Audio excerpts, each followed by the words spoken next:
अब बात करते हैं बच्चों पोषक स्तर की। हमने अभी इस खाद्य श्रृंखला में देखा कि सूर्य से हरे पौधे से टिड्डा, टिड्डे से मेढक, मेढक से सांप और सांप से बाज और बाज से अपघटक, इस तरह से क्रमशः जो जीव थे वो आपस में जुड़े हुए थे, यानी एक जीव दूसरे जीव का पोषण कर रहा है। तो जब यह क्रमिक पोषण जो होता है वह बना रहता है तो इसको हम पोषक स्तर कहते हैं। यानी किसी भी प्राकृतिक वास में या पर्यावरण में जो पोषक स्तर हैं वो कौन होते हैं? उत्पादक, उपभोक्ता।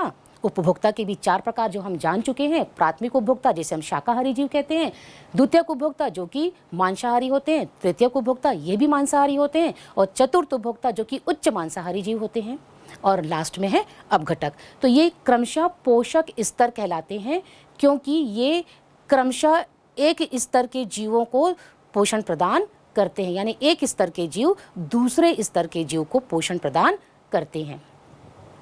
आपसे यह प्रश्न पूछा जाता है कि पोषक स्तर किसे कहते हैं? पोषक स्तर के उदाहरण लिखिए।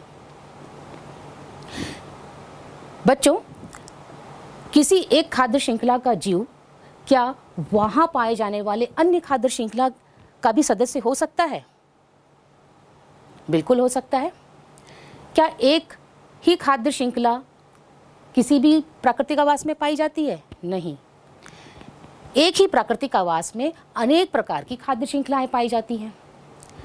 अनेक प्रकार की खाद्य श्रृंखलाएं आपस में कहीं ना कहीं जुड़ी हुई होती हैं और जुड़कर एक जाल के समान संरचना का निर्माण कर लेती हैं, और इसे ही हम खाद्य जाल कहते हैं। यानी इस बात को हम ऐसे भी कह सकते हैं कि किसी भी प्राकृतिक आवास में पाया जाने वाला एक जीव वहां पाए जाने वाले बहुत सारी खाद्य श्रृंखलाओं का हिस्सा हो सकता है। इसीलिए वहां पाई जाने वाली जितनी भी खाद्य श्रृंखलाएं हैं वो आपस में मिलकर एक जाल के समान संरचना का निर्माण कर लेती है, और इस संरचना को हम खाद्य जाल कहते हैं। आप सभी ने मछली पकड़ने वाला जाल तो देखा ही होगा। उस जाल को देखकर आप समझ पाते होंगे कि वो जो जाल है उसमें जो धागे हैं वो एक दूसरे से बिल्कुल गुथे हुए होते हैं। ठीक ऐसे ही प्राकृतिक वास में विभिन्न आहार श्रृंखलाएं आपस में जुड़कर एक जाल के समान संरचना का निर्माण करती हैं। तो बच्चों, आइए उदाहरण से समझते हैं कि खाद्य जाल क्या है। खाद्य श्रृंखला से संबंधित बहुत सारे प्रश्न आप लोगों से पूछे जाते हैं, जैसे किसी भी खाद्य श्रृंखला में से यदि उत्पादक को हटा दिया जाए तो क्या होगा? आप सोचिए कि पूरे पर्यावरण में से उत्पादक यानी पेड़ पौधे को हटा दिया जाए तो क्या शाकाहारी जीवों को भोजन प्राप्त हो पाएगा? शाकाहारी जीवों को भोजन नहीं मिलेगा तो मांसाहारी जीवों को भी भोजन नहीं मिल पाएगा। यानी कहीं ना कहीं उत्पादक को हटा दिए जाने पर हमारा जो पर्यावरण है या प्राकृतिक वास है वो पूरी तरीके से असंतुलित हो जाएगा। यानी जो खाद्य श्रृंखला का जो एक क्रम चला आ रहा था वह क्रम क्या हो जाता है? पूरी तरीके से बिगड़ जाता है। इसी तरह से एक दूसरा प्रश्न आपसे पूछा जाता है कि पर्यावरण में अपघटक की क्या भूमिका है, और यदि इस अपघटक को हटा दिया जाए तो क्या होगा? अपघटक की भूमिका तो हम जान ही चुके हैं कि ये सफाई मित्र हैं और मृत पौधे एवं जंतुओं के शरीर को सड़ाते और गलाते हैं और वहीं से अपना भोजन प्राप्त करते हैं। यदि इस अपघटक को पर्यावरण से हटा दिया जाए तो सोचिए कि मृत पेड़ पौधे और जीव जंतुओं के जो शरीर हैं वो हमारे पर्यावरण में यहाँ वहाँ पड़े हुए दिखाई देंगे। यानी मृत शरीर सड़ेगा नहीं, और मृत शरीर सड़ेगा नहीं तो उसकी संख्या दिन ब दिन क्या होती चली जाएगी? बढ़ती चली जाएगी। यानी कहीं ना कहीं पुनः हमारा वातावरण क्या हो जाएगा? असंतुलित हो जाएगा। इसी प्रकार से एक प्रश्न आपसे और पूछा जाता है कि किसी भी खाद्य श्रृंखला या किसी भी पर्यावरण से अगर शाकाहारी जीवों को हटा दिया जाए तो क्या होगा?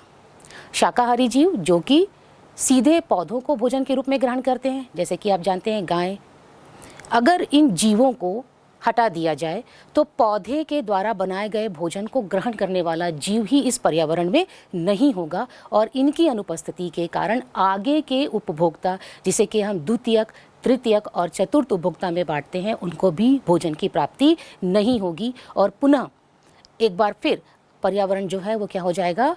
पूरी तरीके से अव्यवस्थित हो जाएगा। इस तरह के प्रश्न आपसे पूछे जाते हैं। बहुत सारी खाद्य श्रृंखलाएं आपस में जुड़कर एक जाल के समान संरचना का निर्माण करती हैं, जिसे हम खाद्य जाल कहते हैं। हमारे चारों ओर जितने भी प्रकार के जीव जंतु पाए जाते हैं उसमें से एक जीव बहुत सारी खाद्य श्रृंखलाओं में शामिल हो सकता है। यानी एक प्राकृतिक आवास में बहुत सारी खाद्य श्रृंखलाएं हो सकती हैं और वह एक जीव बहुत सारी खाद्य श्रृंखला का हिस्सा हो सकता है, जिसके कारण एक जाल के समान उलझी हुई संरचना का निर्माण होता है, जिसे हम खाद्य जाल कहते हैं। इस खाद्य जाल को एक उदाहरण से हम समझते हैं। देखिए, आपके सामने एक उदाहरण है जिसमें आपको एक जाल के समान संरचना दिखाई दे रही है। इस खाद्य जाल में उत्पादक यानी पेड़ पौधे जो होते हैं वो भोज्य पदार्थों का निर्माण कर रहे हैं। उत्पादक, इनमें क्लोरोफिल पाया जा रहा है।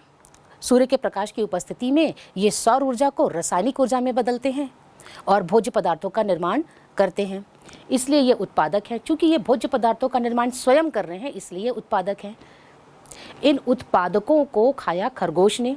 खरगोश जो कि पौधों को डायरेक्ट भोजन के रूप में ग्रहण कर रहा है, इसलिए ये क्या हो गया, शाकाहारी जीव है और प्राथमिक उपभोक्ता है। इस खरगोश को खाया बाज ने। बाज जो है वो द्वितीयक उपभोक्ता है और वह एक मांसाहारी जीव है।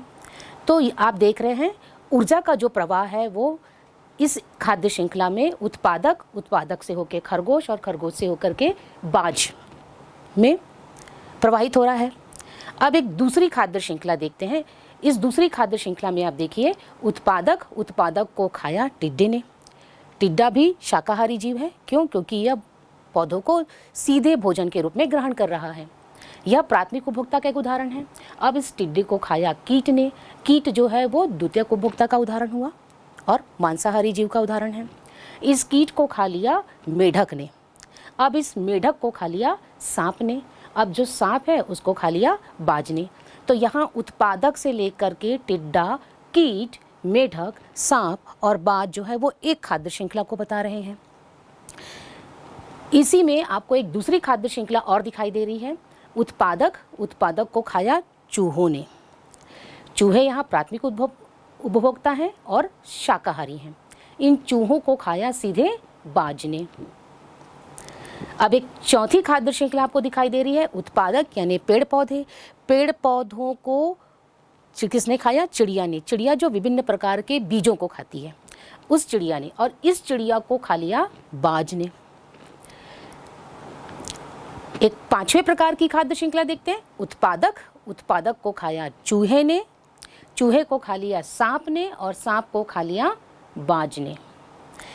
तो यहाँ आप देख पा रहे हैं कि उत्पादक एक ही है और इस उत्पादक पर निर्भर रहने वाले शाकाहारी जीव बहुत सारे हैं, जो कि आपको इस चित्र में दिखाई दे रहे हैं। खरगोश, चूहा, चिड़िया और टिड्डे, ये सभी प्राथमिक उपभोक्ता हैं और शाकाहारी जीव हैं। इन शाकाहारी जीवों को खाने वाले द्वितीयक उपभोक्ता किसी एक खाद्य श्रृंखला में बाज है, तो किसी एक खाद्य श्रृंखला में सांप है और अन्य खाद्य श्रृंखला में कीट और मेढक है। तो आप यहाँ ये देख पा रहे हैं कि यहाँ पर बहुत सारी खाद्य श्रृंखलाएं हैं और ये बहुत सारी खाद्य श्रृंखलाएं आपस में जुड़ी हुई हैं। यानी एक खाद्य श्रृंखला का जो एक जीव है वो अन्य खाद्य श्रृंखला से संबंधित है और इस कारण यहाँ पर एक जाल के समान संरचना का निर्माण हुआ है और इस जाल रूपी संरचना को ही हम खाद्य जाल कहते हैं। तो हम कह सकते हैं कि खाद्य जाल क्या है? बहुत सारी आहार श्रृंखलाओं के आपस में जुड़ने से जब एक जाल के समान संरचना का निर्माण होता है तो उसे हम खाद्य जाल कहते हैं। आपसे प्रश्न पूछा जाता है कि खाद्य जाल किसे कहते हैं, एक उदाहरण देकर समझाइए। ये तो था बच्चों कि हमारे प्राकृतिक वास में किस प्रकार से एक जीव दूसरे जीव से संबंधित है। चलिए आइए अब हम यह भी जानने का प्रयास करते हैं कि हमारे ही प्राकृतिक वास या पर्यावरण में जो जीव और निर्जीव चीज़ें हैं, यानी जैविक घटक और अजैविक घटक हैं, ये आपस में किस प्रकार से संबंधित हैं। इस बात को समझने के लिए हम एक उदाहरण लेते हैं। आप यहाँ देख पा रहे हैं, आपके सामने यहाँ पर एक चक्र दिखाई दे रहा है। इस चक्र को की शुरुआत कहाँ से हो रही है? सूर्य से। हम सभी जानते हैं सूर्य जो है वो ऊर्जा का प्रमुख स्रोत है। सूर्य से मिलने वाली ऊर्जा को कौन ग्रहण कर रहा है? तो आप यहाँ देख पा रहे हैं सूर्य से मिलने वाली ऊर्जा को ग्रहण कर पा रहे हैं घास, और क्लोरोफिल की सहायता से सूर्य के प्रकाश की उपस्थिति में ये प्रकाश संश्लेषण की क्रिया कर भोज्य पदार्थों का निर्माण कर रहे हैं। अब इस घास को किसने खा लिया? गाय ने। इस गाय जैविक कारक का एक उदाहरण है। अब गाय जो है वह गोबर के रूप में अपशिष्ट पदार्थ देती है, या गोबर किसका उदाहरण हो गया? अजैविक घटक का। अब इस गोबर का उपयोग कौन कर रहा है? मनुष्य। इस गोबर का उपयोग हम बहुत सारे चीज़ों के लिए करते हैं, अपने घरों की लिपाई करने के लिए, पुताई करने के लिए, तो उपले या छेना बनाने के लिए, और जिसे जलाकर हम ऊर्जा प्राप्त करते हैं। वहीं आजकल गोबर के बहुत सारी चीज़ों को बनाने में उपयोग किया जाने लगा है। तो अब ये छेना, उपले या लिपाई पुताई ये सब क्या है? ये सब अजैविक कारक हैं। अब यहाँ जब ये गोबर जो है क्या होता है? सड़ता है या विघटित होता है सूक्ष्म जीवों के कारण, तो ये गोबर में उपस्थित जो पोषक तत्व होते हैं ये पुनः मिट्टी को प्राप्त हो जाते हैं। तो आपने देखा कि किस प्रकार सूर्य, सूर्य से घास, घास से गाय, गाय से गोबर और गोबर से मिट्टी तक पुनः ये जो पोषक पदार्थ है ये पुनः मिट्टी में पहुंच रहे हैं। यानी इस चक्र में आप ये देख रहे हैं कि ऊर्जा का जो प्रवाह है वो सूर्य से प्रारंभ होता है। सूर्य क्या है? अजैविक घटक। और सूर्य से प्रारंभ होकर वो कहाँ पहुँच रहा है? घास, जो कि जैविक घटक है। घास से वो कहाँ पहुँच पा रहा है? गाय, जो कि एक जैविक घटक का उदाहरण है। और गाय का जो अपशिष्ट पदार्थ यानी गोबर है वह है अजैविक घटक। ये अजैविक घटक किसके द्वारा उपयोग में लाया जा रहा है? मनुष्य के द्वारा विभिन्न क्रियाकलापों को करने के लिए। अब ये जो गोबर है वो सड़ रहा है और सड़कर पुनः मिट्टी में क्या हो जा रहा है? मिल जा रहा है। यानी इस गोबर में उपस्थित जिस पोषक पदार्थ थे ये पोषक पदार्थ पुनः मिट्टी में मिल जा रहे हैं।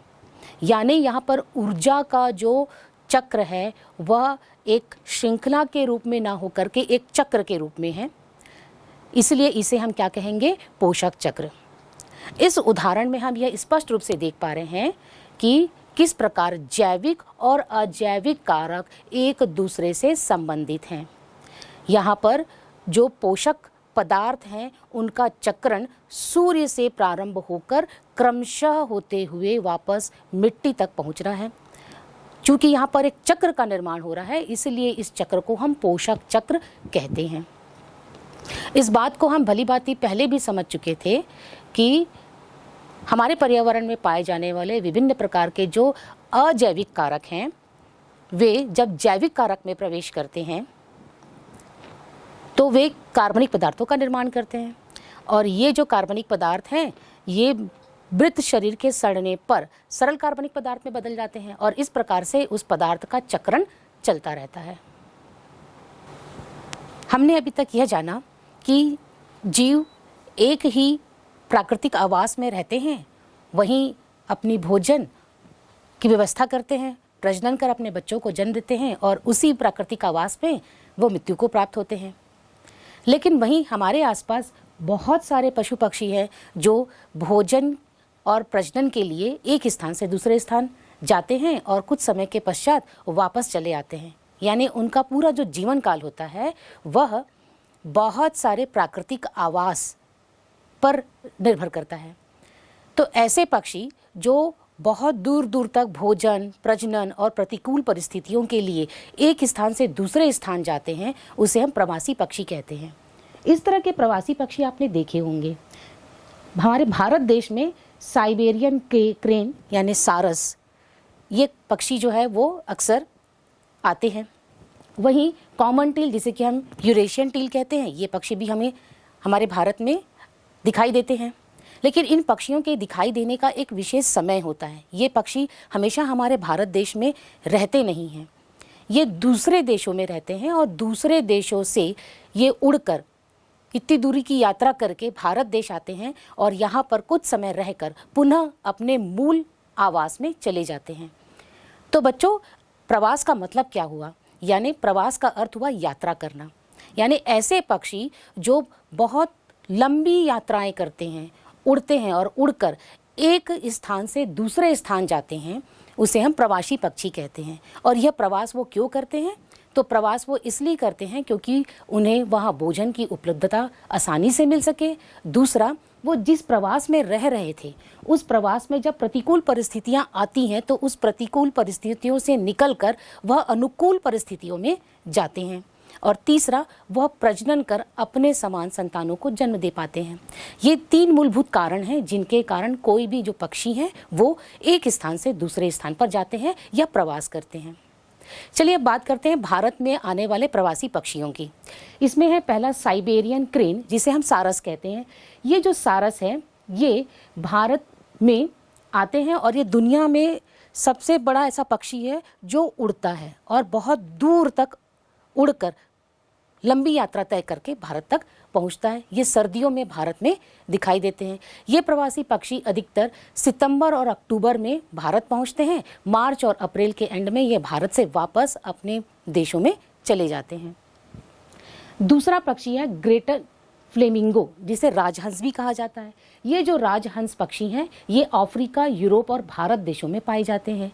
साथ ही इन राजहंस पक्षियों को गर्मी में रहना बहुत पसंद है, यानी ये गर्मी प्राप्त करने के लिए हमारे देश में आते हैं। जब इनके देश में सर्दी बढ़ जाती है तो इन्हें गर्मी की आवश्यकता होती है, तो गर्मी लेने के लिए ये उतने दूर से भारत पहुंचते हैं।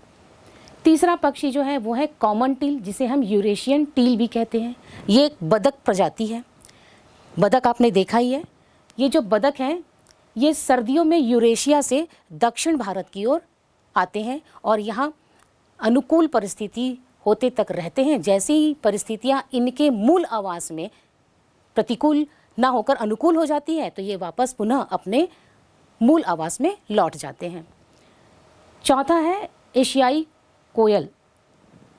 कोयल प्रजाति की का एक पक्षी है जो सिंगापुर से भारत के पौंडीचेरी में आते हैं और ये गर्मी में एशिया से भारत की तरफ पहुंचते हैं।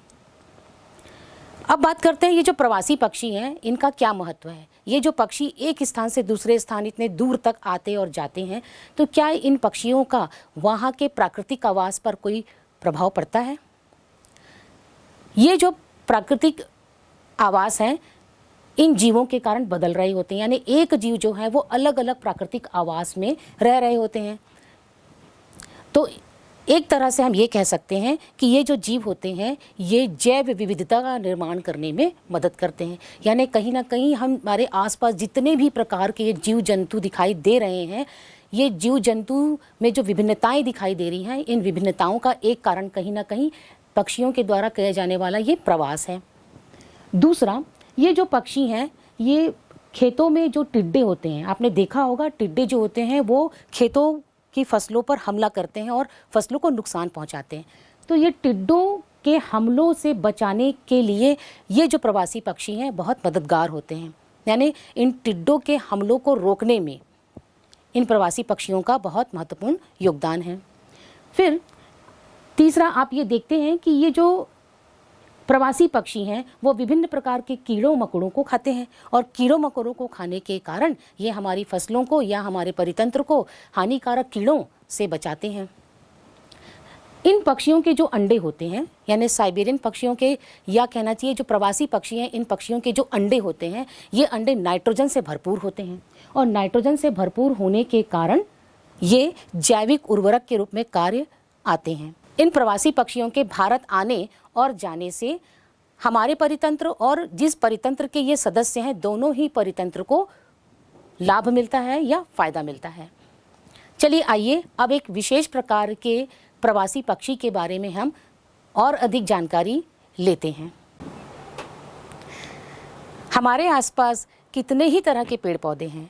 जहाँ आप रहते हैं वहाँ आम का भी पेड़ है, जामुन का भी और नीम का भी, और शायद बड़े बड़े बरगद, पीपल और गुलमोहर के भी पौधे होंगे। इन सभी पौधों में से आप अपनी पसंद का कोई एक पौधा चयन कर लीजिए और इस पर एक क्रियाकलाप स्वयं करके देखिए।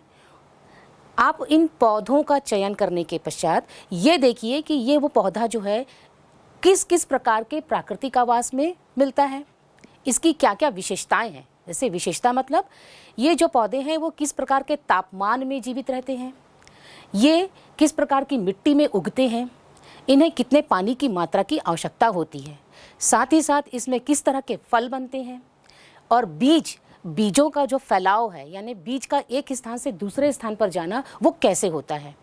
साथ ही साथ यह भी देखिए कि ये जो पौधे हैं वो क्या अलग अलग प्राकृतिक आवास में इसी तरह से रह पाते हैं जिस तरह से आपके आसपास दिखाई देते हैं। तो इस क्रियाकलाप को करने के बाद आप यह जान पाएंगे कि आसपास जितने भी प्रकार के पौधे पाए जा रहे हैं वो अलग अलग प्राकृतिक आवास में भी पाए जाते हैं। प्राकृतवास में विविधता, डाइवर्सिटी इन हैबिटेट। अब तक हमने कानी मछली के प्राकृतवास के बारे में चर्चा की है। आइए अन्य जीवों के प्राकृतवास के बारे में चर्चा करें। क्रियाकलाप 2। आपने अपने आसपास किसी ऐसे पेड़ को देखा होगा जो उस क्षेत्र में सामान्य रूप से पाए जाते हैं, जैसे तेंदू, महुआ, आम, जामुन, बबूल, नीम, अशोक आदि। ऐसे किसी एक पेड़ का चयन करें और उसके बारे में निम्न जानकारी एकत्र करें। इस प्रजाति के पेड़ों को आपने कहाँ-कहाँ देखा है? जंगल में, मैदान में, पहाड़ पर, नदी के किनारे, पानी से दूर या अन्य कहीं।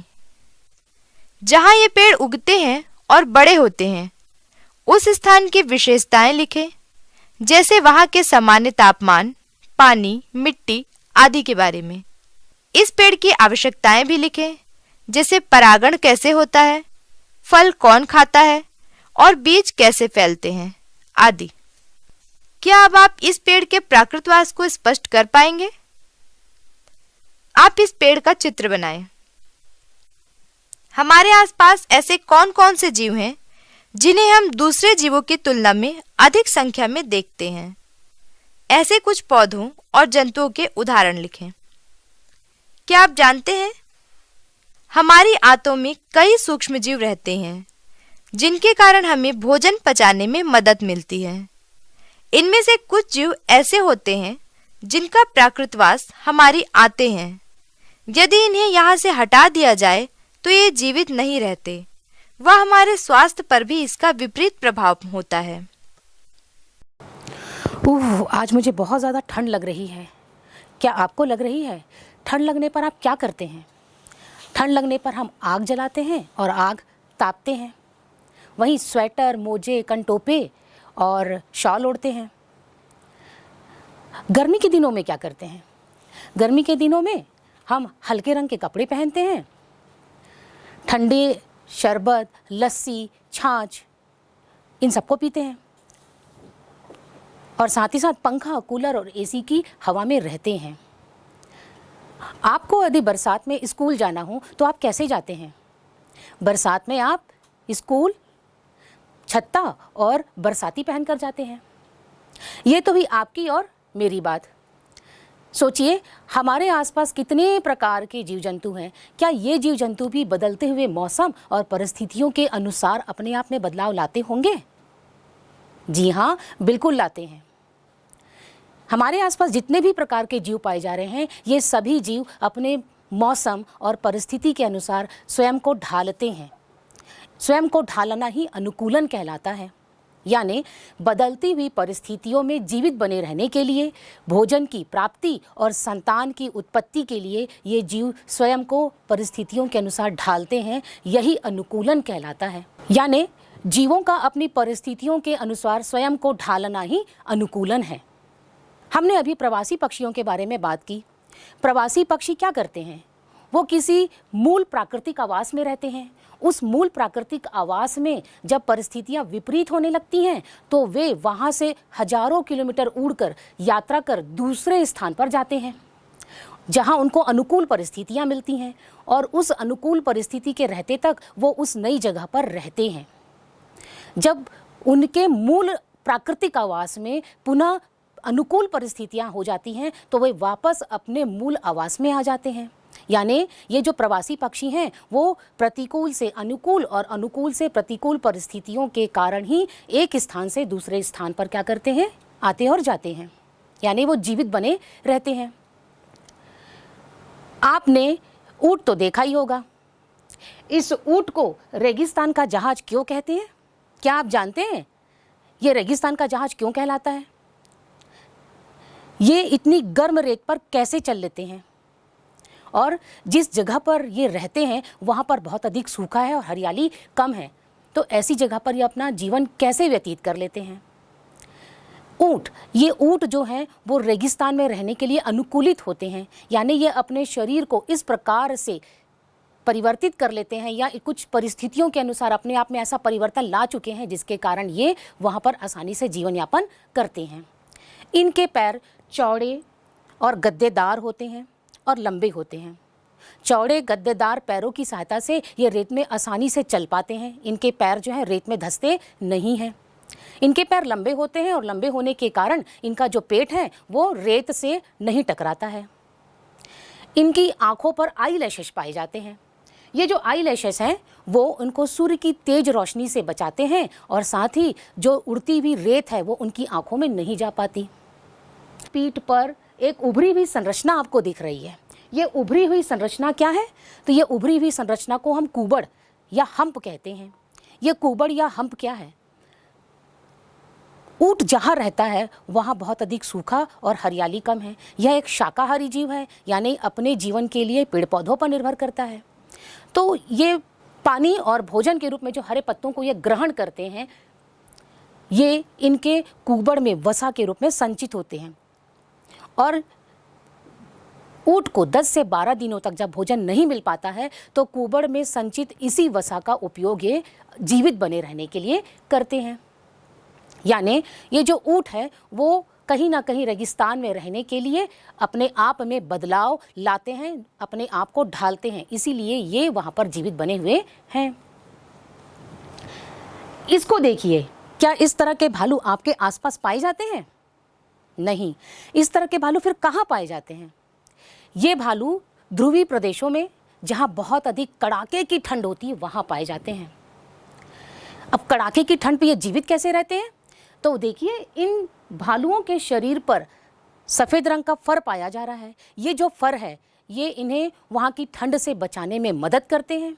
दूसरा, इनकी त्वचा के नीचे वसा की एक परत पाई जाती है जो उन्हें गर्माहट प्रदान करती है और इतने कड़ाके में भी ये जीवित रह पाते हैं।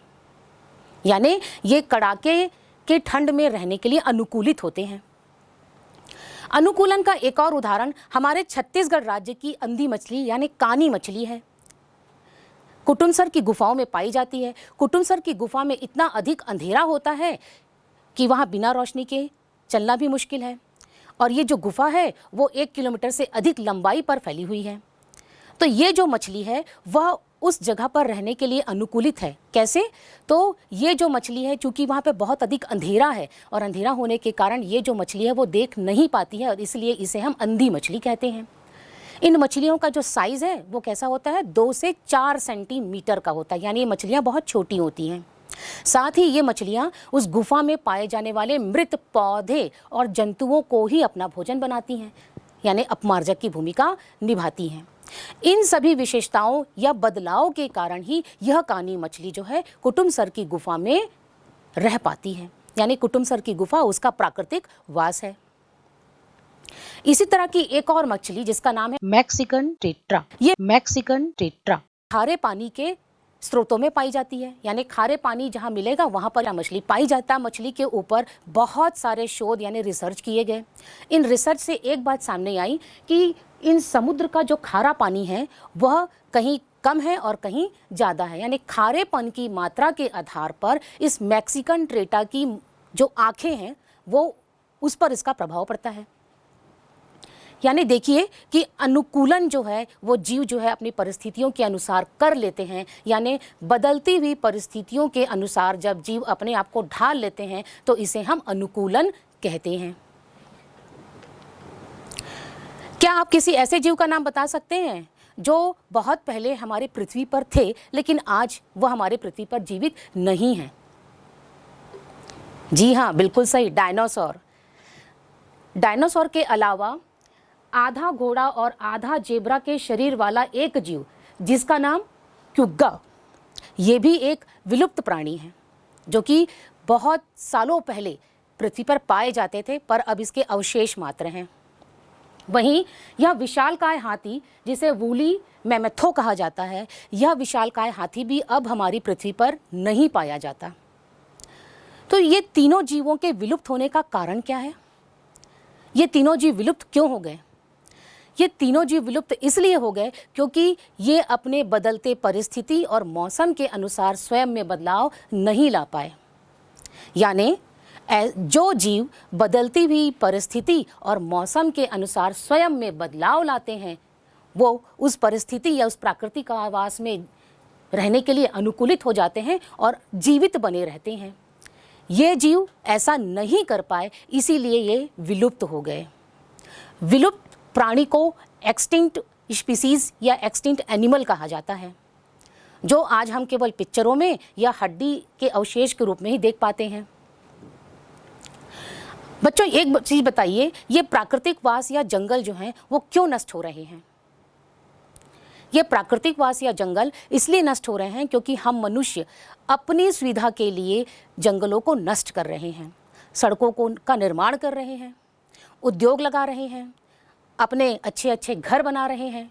यानी कहीं ना कहीं इन जीवों के प्राकृतिक आवास को हम नुकसान पहुंचा रहे हैं। साथ ही हम विभिन्न प्रकार के वस्तुओं का उपयोग करते हैं, जिसके कारण विभिन्न प्रकार के जैसे जल, वायु, मृदा प्रदूषण हो रहा है, और इस प्रदूषण के कारण भी ये जीव जो है वो प्रभावित हो रहे हैं। और तीसरा कारण, मनुष्य जो है वो अपने फायदे के लिए इन जीवों का अवैध शिकार करते हैं। यानी उनकी त्वचा, मांस और सींग के लिए मनुष्य इनका शिकार कर रहे हैं, जिसके कारण ये जीव तेजी से क्या हो रहे हैं, कम होते चले जा रहे हैं।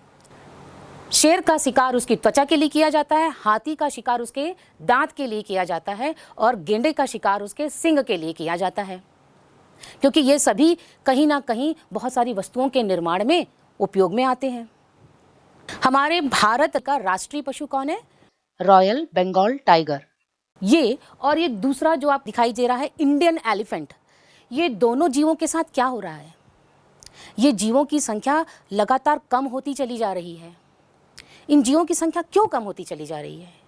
कहीं ना कहीं इनका अवैध शिकार किया जा रहा है, इनके प्राकृतिक वास नष्ट किए जा रहे हैं, जंगल लगातार खत्म होते चले जा रहे हैं। इसी कारण इनकी संख्या भी क्या होती जा रही है? कम होती चली जा रही है। ऐसे जीव जिनकी संख्या लगातार कम होती चली जा रही है और जो विलुप्त होने के कगार पर हैं, ऐसे जीवों को इंडेंजर्ड स्पीसीज कहा जाता है। इंडेंजर्ड स्पीसीज को विलुप्त होने से बचाने के लिए क्या करना चाहिए? यानी ऐसे जीव जिनकी संख्या बहुत कम है, उनको विलुप्त होने से बचाने के लिए हम क्या कर सकते हैं? तो हमें इनके प्राकृतिक आवास को नष्ट नहीं करना चाहिए। हमें इनके प्राकृतिक आवास को बढ़ाने की, यानी अधिक से अधिक पेड़ लगाने की आवश्यकता है।